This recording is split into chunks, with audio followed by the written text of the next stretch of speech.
Hello everyone, welcome to my channel Chem Insider. In today's video, we'll be discussing about the last topic of aldehyde, ketones and carboxylic chapter. That is about the reactions involving the carboxylic acid group and two reactions which involve the hydrocarbon part of the carboxylic acids.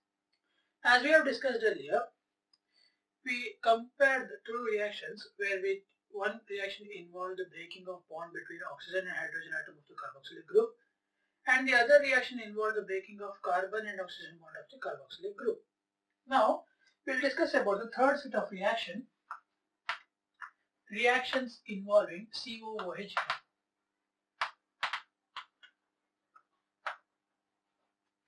Reactions involving COOH group. So when you consider certain reactions which involve COOH group, there are three reactions especially. One is a reduction reaction.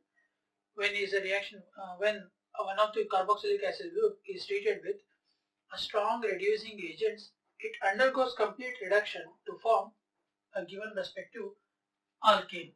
So that is first one, reduction. So when you treat carboxylic acids with strong reducing agents such as lithium aluminium hydride, LaH, in the presence of ether, or if you use diborane B2H4, it results in reduction of carboxylic acid to form a respective alkane group. Here the point which has to be noted is we cannot use sodium borohydride for this particular reduction reaction. That is because when you treat sodium borohydride with carboxylic acid, it will not reduce carboxylic acids. So in this reaction what happens is, if you consider our COOH group, when treated with lithium aluminium hydride, or you can use diborane, which is nothing but B2H6, you can use lithium aluminium hydride or diborane, it results in the formation of primary alcohol or CH2OH. So this reaction is called the reduction of carboxylic acid to form a respective alkane, alcohol. Okay, for example, let us take CH3, CH2, COOH. When you treat it with lithium aluminium hydride, that is LiAlH4, LaH is nothing but LiAlH4, lithium aluminium hydride, it results in the formation of primary alcohol, that is CH3, CH2, CH2OH. So this is the reaction. Next one is decarboxylation reaction. So in the decarboxylation reaction, what happens is, when you treat carboxylic acid with the respective sodium hydroxide or potassium hydroxide, it forms the respective salt. So when you consider a sodium hydroxide or a sodium carboxylic salt or potassium salt of carboxylic acid, they undergo decarboxylation. So if you consider alkyl carboxylic acid, so if you treat alkyl carboxylic acid RCOOH with sodium metal or sodium hydroxide, so what they give us is RCOONe, right? So when you treat sodium salt of carboxylic acid with soda lime is nothing but sodium oxide NaOH with CaO. Sodium hydroxide with CaO is called soda lime. When you treat this soda lime with sodium salt of carboxylic acid, it loses carbon dioxide, means it releases carbon dioxide, leading to the formation of alkane. So what happens in this reaction is, this R with COOH group will be broken down and the H from here attacks this carbon. So R, H, along with the formation of Na2CO3. So this is the compound form. So this Na2CO3 might lose a molecule of carbon dioxide to form NaO and CO2. Okay, so this is how the reaction takes place. So what happens here is, when you treat sodium salt of carboxylic acid with soda lime, it releases the carbon dioxide present in the reaction. So, which leads to the formation of alkane, which has one carbon less than that of the respective parent carboxylic acid. So, when you prepare alkane from carboxylic acid, it results in the formation of alkane, which has one carbon less than that of the parent carboxylic acid group. But when you treat the same carboxylic acid sodium salt under electrolysis process, what happens is they get combined with one another, the R and R group. If you treat one more R prime with COOH, and if you treat these two under electrolysis condition, what happens is these two break down their bond respectively to form alkane, which has double the number of the parent carbon atoms. Okay, so that is how we prepare the higher alkane using carboxylic acid. That particular reaction is called coal-base electrolysis. This particular reaction is called the coal-base electrolysis. So in this particular reaction of decarboxylation, what we do is we treat sodium salt of carboxylic acid with soda lime. It releases carbon dioxide and forms an alkane which has a lesser carbon atom when compared to its parent carboxylic acid. Let us consider an example.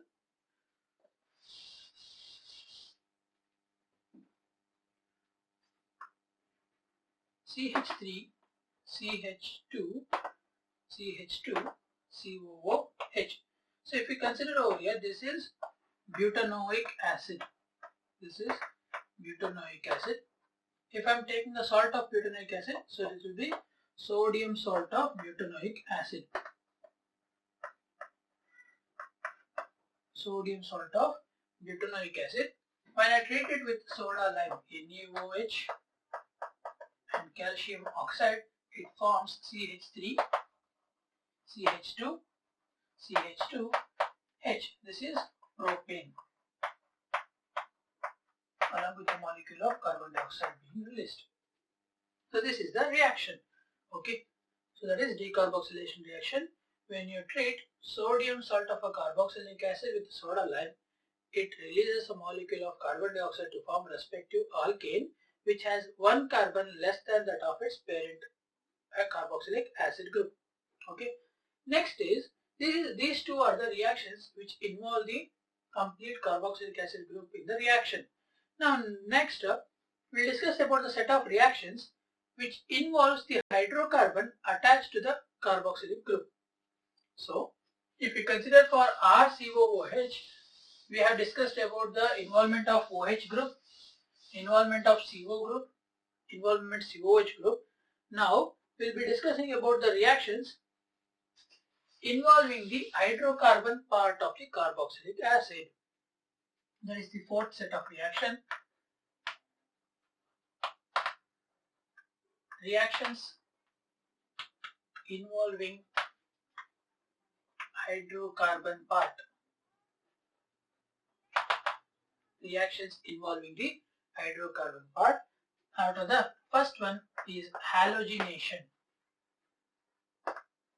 Halogenation, which is also called the Hell-Volhart reaction. Hell-Volhart reaction.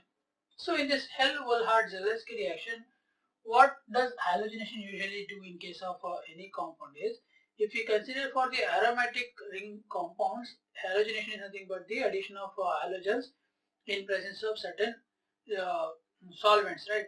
But in this halogenation reaction, that is a Hell-Volhart reaction, what we do is we treat alkyl or aryl carboxylic acid, which should contain at least one alpha hydrogen.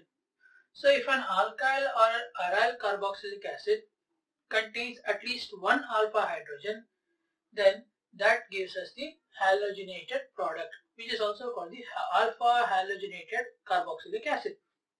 So the reaction is, if you consider R, CH, H, COOH. So this is the alpha hydrogen. This particular hydrogen is the alpha hydrogen. So when you have alkyl or aryl carboxylic acid which has an alpha hydrogen and treated them with chlorine or bromine, when you treat them with chlorine or bromine in presence of small amount of red phosphorus, when you treat them with chlorine or bromine in the presence of very small amount of red phosphorus, what happens is the alpha hydrogen will be replaced, that is substituted by the chlorine or bromine which we are using to form alpha substituted halocarboxylic acid, where X may be a chlorine or a bromine. Here fluorine and iodine does not undergo this particular reaction as they are very uncontrollable in these particular conditions. So therefore, when you treat an alkyl or aryl carboxylic acid which has an alpha hydrogen with chlorine or bromine in the presence of red phosphorus, what happens is they will be undergoing the substitution reaction at their alpha position to form alpha halogenated carboxylic acid. If a compound does not have an alpha hydrogen, then it will not undergo Hell-Volhart reaction. Now let us consider for example of alkyl carboxylic acid and an aryl carboxylic acid. First one, for an alkyl carboxylic acid, CH3, CH2, COOH with chlorine in the presence of red phosphor, it forms CH3, CH, COOH, Cl. This compound is a propanoic acid.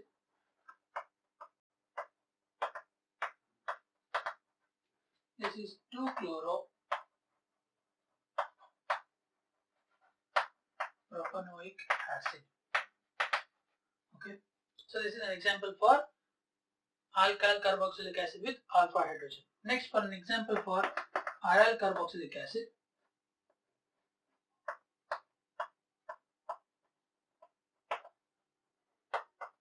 So we have an alpha hydrogen at this position that will be reacting with our bromine which I am treating over here. Bromine with red phosphor. So it leads to the formation of CH, Br, COOH. So this is the reactions. So what happens is when you treat alkyl or aryl carboxylic acid which has at least one alpha hydrogen with chlorine or bromine in the presence of red phosphor, it undergoes substitution at the alpha position to form alpha halocarboxylic acids. Okay. Next is the last reaction in case of aryl carboxylic acid. So substitution on the ring of aryl carboxylic acids. The last reaction of this particular chapter, that is electrophilic substitution reaction.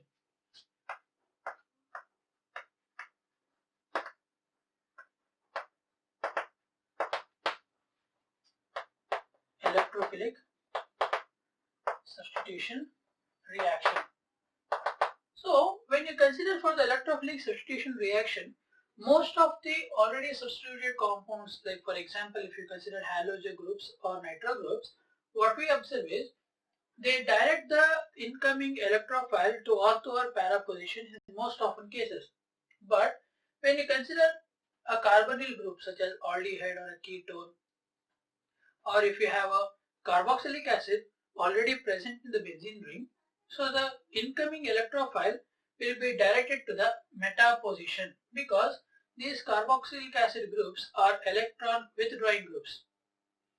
Okay, sorry, electron donating groups. As a result, what we observe is they clearly remove the electron from the nucleus. As a result, the benzene ring will be directed, the incoming electrophile, to the meta position. Therefore, when you treat benzoic acid, with concentrated HNO3 and H2SO4 mixture, that is a nitrating mixture, it undergoes nitration at the meta position. So there will be only one product formed, that will be meta-nitrobenzoic acid. So this is meta-nitrobenzoic acid. Okay. Similarly, when you treat carboxylic acids such as benzoic acids,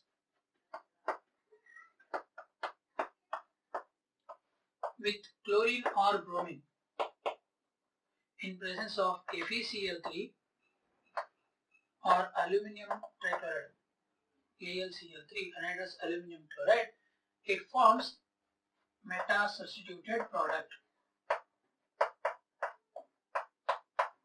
Chloro will be bromo, that is meta-halobenzoic acid.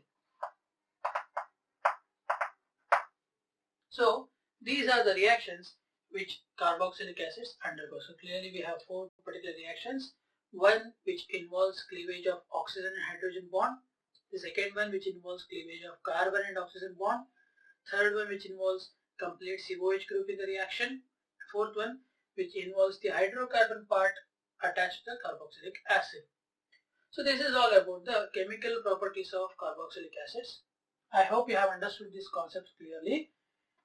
If you do, please do subscribe to my channel and share this video among your friends. Thank you for watching.